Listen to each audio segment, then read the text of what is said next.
안녕하세요. 오늘은 미국의 거대한 부채 문제부터 파헤쳐 보겠습니다. 미국 국채가 38조 달러를 넘어섰고 이자 비용만 해도 국방비를 초월할 정도로 커졌어요. 이게 정말 미국 패권의 끝을 의미할까요? 맞아요. 최근 연방 부채가 38조 달러에 육박하고 2026년 이자 지급액이 1조 달러를 돌파할 전망이에요.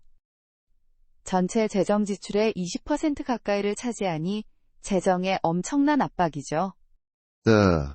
38조 달러라니 상상도 안 가네요. 이자가 국방비보다 크다니. 사회복지나 다른 예산을 얼마나 옥죄겠어요. 지금처럼 새로운 빚으로 기존 이자를 갚는 구조가 지속되면 한계에 부딪힐 수 있어요. 많은 분들이 달러가 세계 기축통화라 부채 문제가 없다고 생각하시지만 이자 부담이 재정의 족쇄가 돼 장기적으로 달러 신뢰를 흔들 가능성이 있죠. 그럼 미국 패권에 어떤 영향을 미칠까요? 팩스 아메리카나라는 말도 들어본 적이 있는데 그게 위기에 처할 수 있나요? 팩스 아메리카나는 미국 중심의 세계 질서를 뜻해요. 부채가 쌓이면 이 질서가 흔들릴 수 있고 시장에서도 그 가능성을 주목하고 있어요. 게다가 중국과 브릭스 국가들이 금을 대량 매집하며 달러 결제망에서 이탈하려는 움직임을 보이잖아요. 중국이 금을 왜 그렇게 사 모으는 거죠? 달러 대신 금으로 패권을 노리는 건가요? 금은 전통적인 가치 저장 수단이니까요. 브릭스 국가들은 2025년에만 600톤 넘게 샀어요. 달러 의존을 줄이려는 전략으로 보이죠. 미국은 부채를 줄이는 게 어렵기 때문에 새로운 디지털 자산 수요를 끌어들이는 방향으로 전환 중이에요. 부채를 패권의 열쇠로 바꾸려는 거죠. 그 디지털 자산이라면 스테이블 코인이나 비트코인 같은 거요?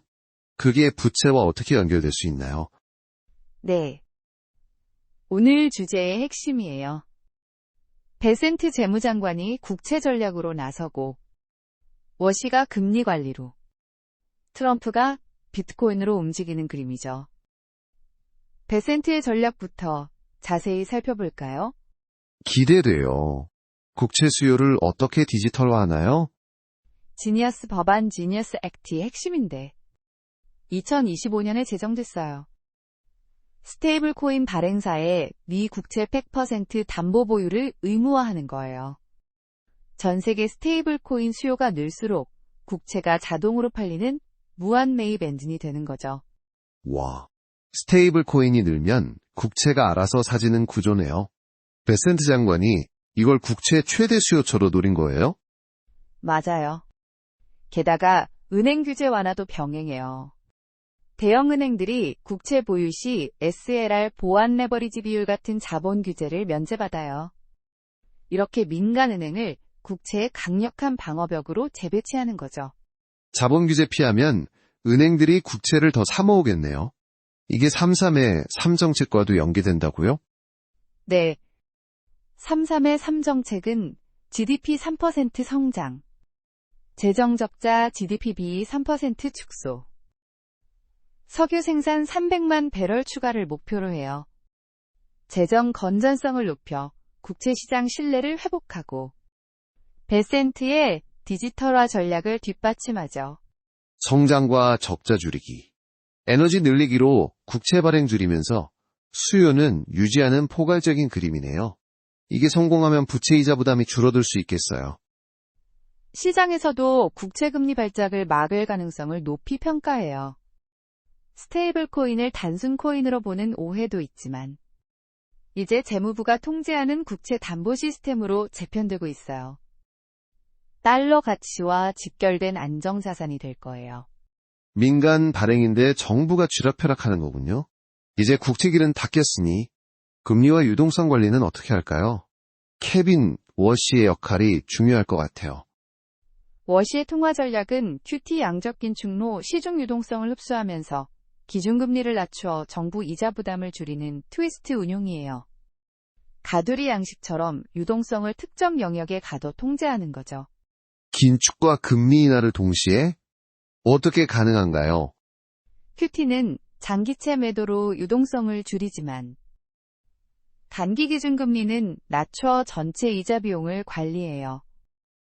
AI 생산성 혁신으로 물가 압력이 줄어든다는 명분이 시장에 퍼져 있어요. 기술 혁신 덕에 저금리 기조를 유지할 수 있다는 거죠. AI가 인플레를 잡아준다는 논리네요. 비트코인은 여기서 어떤 역할을 하나요? 비트코인을 무분별한 화폐 발행을 감시하는 시장 지표로 인정해요. 가격 급등이 달러 가치 약세를 신호로 삼아 정책을 조정하는 해지 수단으로 활용할 가능성이 있어요. 워시가 호크이시 인플레의 억제파로 알려졌는데 저금리 병행이 모순처럼 느껴지네요. 워시는 단순 금리 인상이 아니라 QT와 트위스트의 균형을 강조해요. 페드 대차대조표 축소를 천천히 진행하면서 충격을 최소화할 거라 봐요. 트럼프가 이걸 지명 이유로 꼽았죠. 베센트의 국채길과 워시의 금리두기 맞물리네요. 이제 트럼프의 비트코인 전략으로 패권을 완성하나요? 달러 스테이블 비트코인 삼각동맹이 핵심이에요.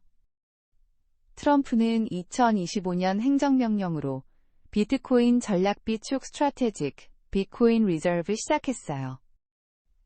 정부가 비트코인을 사서 국가자산으로 관리하는 거죠. 중국 금 매집에 대응하는 디지털금 역할인가요? 시장에서는 금 본위제 자리를 비트코인이 채워 달러 가치를 보증할 가능성을 봐요. 게다가 투자 자금을 미국 금융 시스템에 고정 락인시키는 효과도 있어요.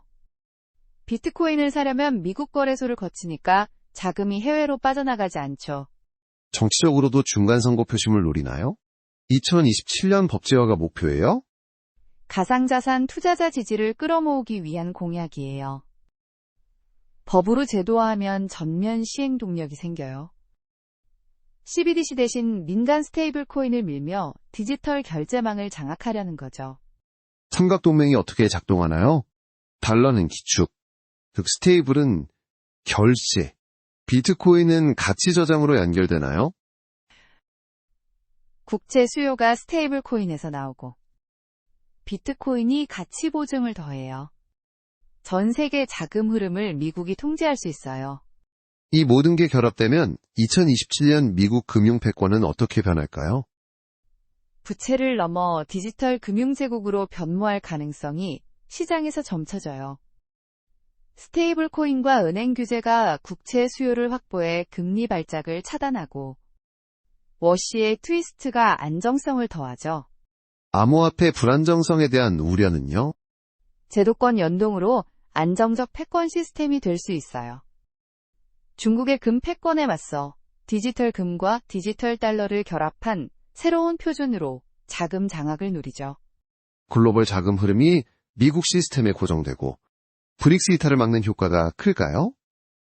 실물 자산 대 디지털 자산 대결에서 미국 우위를 점할 가능성이 있어요.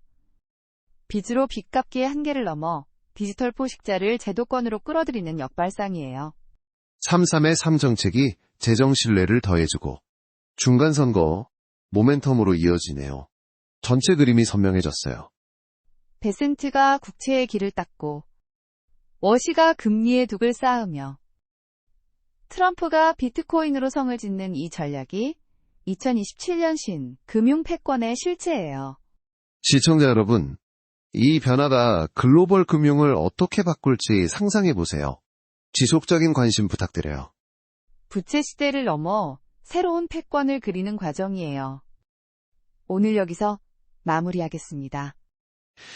신금융 패권의 실체를 깊이 파헤쳐봤네요. 다음 영상에서 더 흥미로운 주제로 만나요. 전체 그림이 완성됐지만 이 전략의 핵심 쟁점 몇 가지를 더 짚어볼까요? 실행 과정에서 어떤 도전이 있을지 궁금해요. 네. 첫 번째 쟁점은 스테이블 코인 시장 규모의 폭발적 성장입니다. 지니어스 액트로 규제 명확성이 생겼지만 현재 3조 달러 규모가 2030년까지 10배 확대될지 여부가 관건이에요.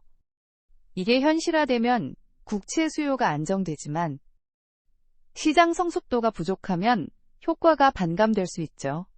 스테이블 코인이 국채의 무한 매입 엔진이 되려면 그만큼 커져야 한다는 거네요.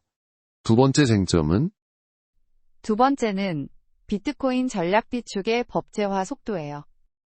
2025년 행정명령으로 시작됐지만 2027년 의회 법안 통과가 핵심이에요. 중간선거 모멘텀을 타면 가능하지만 민주당 반대로 지연되면 자금 락인 효과가 약해질 수 있어요. 정치 리스크가 크겠네요. 반대 관점에서는 어떤 목소리가 나와요? 반대 측에서는 스테이블 코인이 국채 수요를 대체할 수 없다는 지적이 있어요. 이미 국채 시장이 포화 상태인데 스테이블 코인이 추가 수요를 창출하더라도 기존 투자자들이 빠져나가면 순효과가 미미할 수 있다는 거죠. 게다가 비트코인 비축 비용이 재정 부담을 키울 우려도 제기돼요. 타당한 반론이네요. 하지만 이 전략이 맞물리면 부채 위기를 기회로 바꿀 잠재력이 크다고 봐요. 맞아요. 쟁점들을 종합하면 성공 여부는 시장 성장과 정치 실행력에 달렸어요. 베센트 워시 트럼프의 삼각작전이 부채를 패권의 열쇠로 전환하는 그림입니다. 오늘의 한 문장 결론으로 마무리할게요. 2027년 미국은 디지털 자산을 제도권으로 끌어들여 35조 달러 부채를 넘어서는 신금융 패권을 완성할 것이다. 완벽한 요약이에요. 시청자 여러분, 이 인사이트로 글로벌 금융 변화를 미리 읽어보세요. 다음 영상에서 만나요.